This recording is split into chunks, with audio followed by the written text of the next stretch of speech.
Assalamualaikum warahmatullahi wabarakatuh. Perkenalkan, nama saya Malkiel Masur Anwar. Saya berasal dari Universitas Sultan Ageng Tirtayasa dengan jurusan Pendidikan Sejarah. Sekarang saya berada di bangku kelas 2A dengan NIM 2288200015. Saya di sini akan memenuhi nilai BIM-Sesdik saya dengan melakukan presentasi. Di sini saya akan menjelaskan tentang definisi belajar. Belajar adalah perubahan yang relatif permanen dalam perilaku atau potensi perilaku sebagai hasil dari pengalaman atau latihan yang diperkuat. Belajar merupakan akibat adanya interaksi antara stimulus dan respons.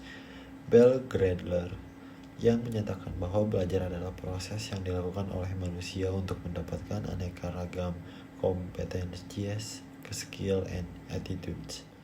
Oke, selanjutnya yaitu tentang konsep belajar.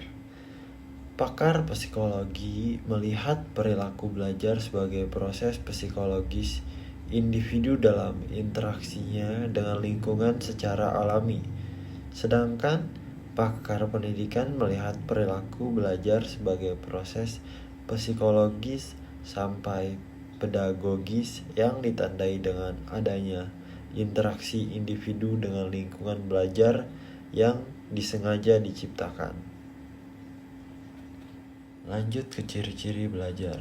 Ciri-ciri belajar ada 3, yaitu 1. Belajar harus memungkinkan terjadinya perubahan perilaku pada diri individu.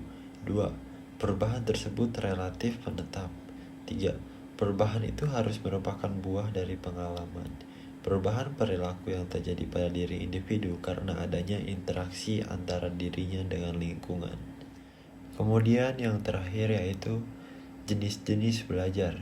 Berkenaan dengan proses belajar yang terjadi pada diri siswa, Gainsborough mengemukakan 8 jenis belajar. 1. Belajar isyarat. Belajar melalui isyarat adalah melakukan atau tidak melakukan sesuatu karena adanya tanda atau isyarat. 2. Belajar stimulus.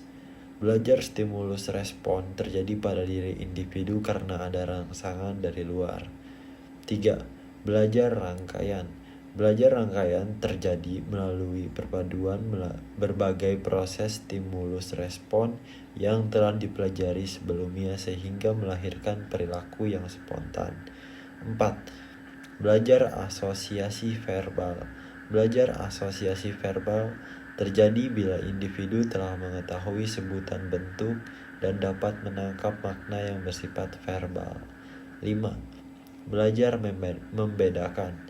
Belajar membedakan bila individu berhadapan dengan benda, suasana, atau pengalaman yang luas dan mencoba membeda-bedakan hal-hal yang jumlahnya banyak itu. 6. Belajar konsep. Belajar konsep terjadi bila individu menghadapi berbagai fakta atau data yang kemudian ditafsirkan ke dalam suatu pengertian atau makna yang abstrak. 7.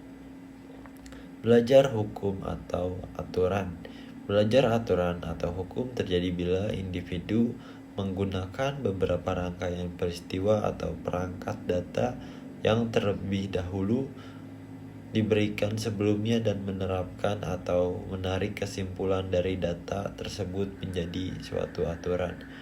8. Belajar pemecahan masalah. Belajar pemecahan masalah terjadi bila individu menggunakan berbagai konsep atau prinsip untuk menjawab suatu pertanyaan. Sekian materi yang bisa saya sampaikan, yaitu tentang 1. Definisi belajar, 2. Konsep belajar, 3. Ciri-ciri belajar, dan 4. Jenis-jenis belajar. Semoga apa yang saya sampaikan semuanya dapat bermanfaat bagi yang menonton. Kurang lebihnya saya mohon maaf dan cukup sekian. Wabillahi taufiq wal hidayah. Wassalamualaikum warahmatullahi wabarakatuh.